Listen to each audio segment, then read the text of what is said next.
নমস্কার, আপনারা দেখছেন সংকেত মিডিয়া, সোজা কথা সহজভাবে। নমস্কার, শুভ সকাল। আজ ঈশ্বর কথার 43তম পর্বে শ্রী শ্রী সারদা মায়ের কথা। জননীং শারদাং দেবী রামকৃষ্ণম জগদ্গুরুম পাদপদ্মে ত্রয়োষিতা প্রণমামি মুহুর্মুহুঃ। সরজুবালা দেবী লেখা পড়ছিলাম। অভিমান করে এক জায়গায় বলেছে যে আপনি তো আমাদের ছেড়ে বাপের বাড়ি অর্থাৎ জয়রামবাটিতে গিয়েছিলেন। সে কথায় মা হেসে কিছু বলেছিল। কি বলেছিল? না না, তোমাদের কারো কথা আমি ভুলিনি, সকলের কথাই মনে করেছি। আমার অসুখ শুনে তো ভয়েই মরি। না জানি মায়ের অসুখ করেছে, তাই সরজুবালা দেবী বলছেন আপনার অসুখ শুনে আমরা তো ভয়েই মরি, না জানি কেমন আছেন। মা বললেন আগের চেয়ে অনেক ভালো আছি মা।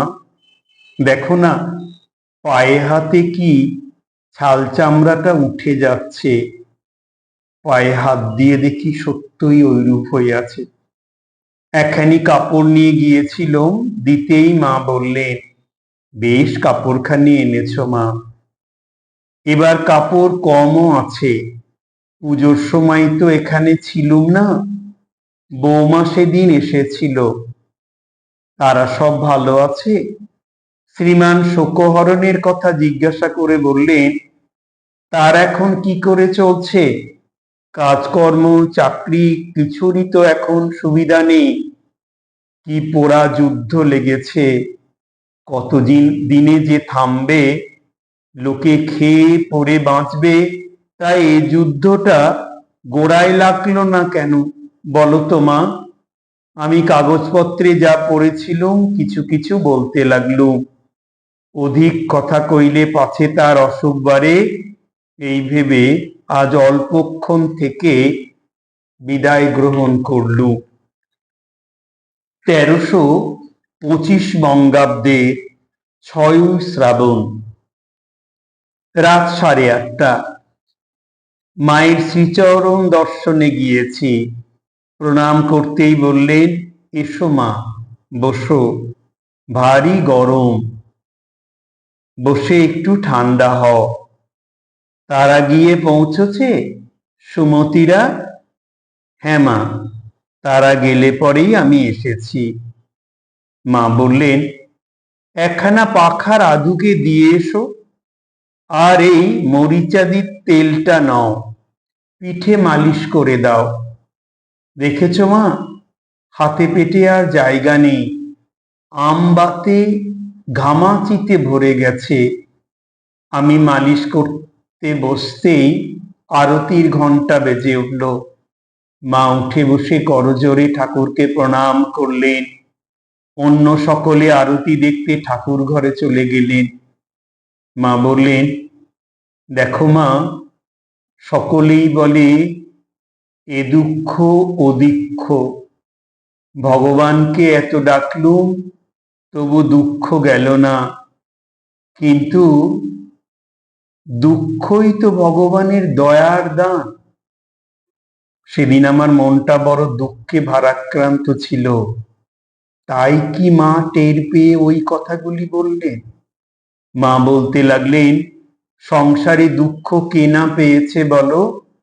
বৃন্দে বলেছিল কৃষ্ণকে, কে বলে তোমায় দয়াময়? রাম অবতারে সীতাকে কাঁদিয়েছ, কৃষ্ণ অবতারে রাধাকে কাঁদাচ্ছ, আর কংস কারাগারে দুঃখ কষ্টে দিন রাত কৃষ্ণ কৃষ্ণ করছে তোমার পিতামাতা। তবে যে তোমাকে ডাকি তা এই জন্যেই যে তোমার নামে সমন ভয় থাকে না। শচীন ও দেবব্রত মহারাজের কথা উঠল। মা বললেন শচীন বড় ভাগ্যবান ছিল। দেবব্রত যে রাতে দেহ রাখলে সেই রাতেই বৃষ্টি ঝড়, লোকজন এই মঠে তখন কেউ ছিল না। আর শচীন সকালে গেল, মঠ লোকে ভরপুর। প্রসঙ্গক্রমে দেবব্রত মহারাজ যখন দেহত্যাগ করেন তখন শ্রী শ্রী মায়ের দেশে কোয়ালপাড়ায় খুব অসুখ। সেই জন্যে পূজনীয় শরৎ মহারাজ প্রভৃতি সেখানে গিয়েছিলেন। শচীন মহারাজ যখন দেহ রাখলেন তখন সকলেই এখানে, শ্রী শ্রী মাও ছিলেন। দেবব্রত মহারাজের কথাই বললেন, দেবব্রত যোগী পুরুষ ছিল।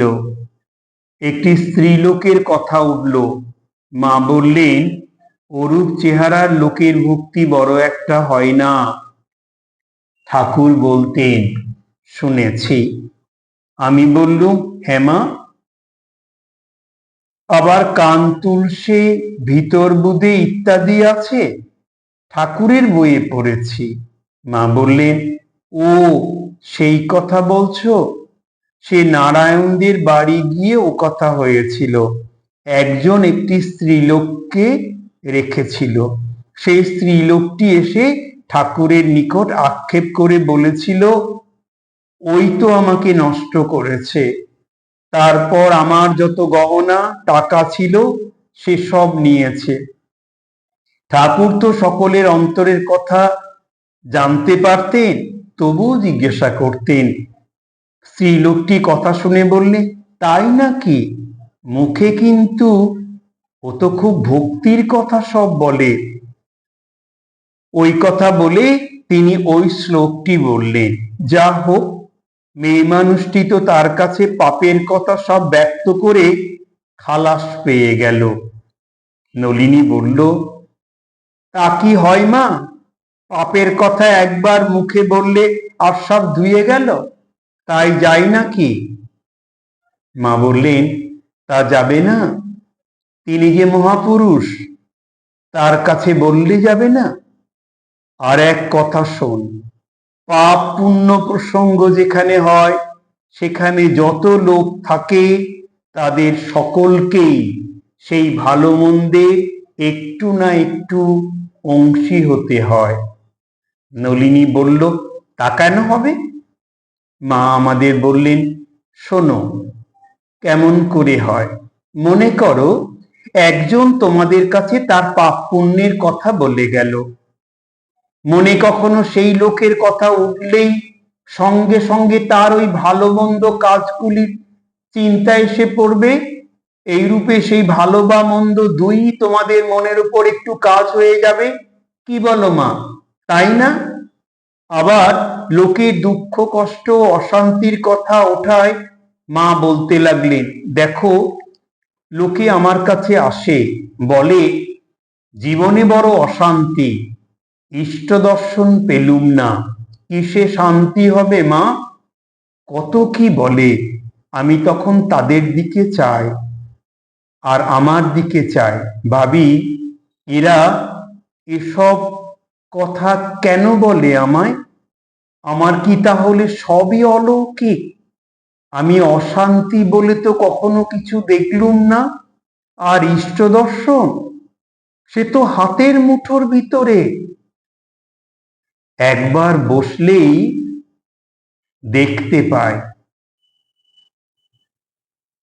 একথা শোনার পর শুধু জানতে ইচ্ছা করে, মা কিভাবে? সেই প্রশ্ন নিয়ে আগামী পর্বে মায়ের কথাই আলোচনা করব।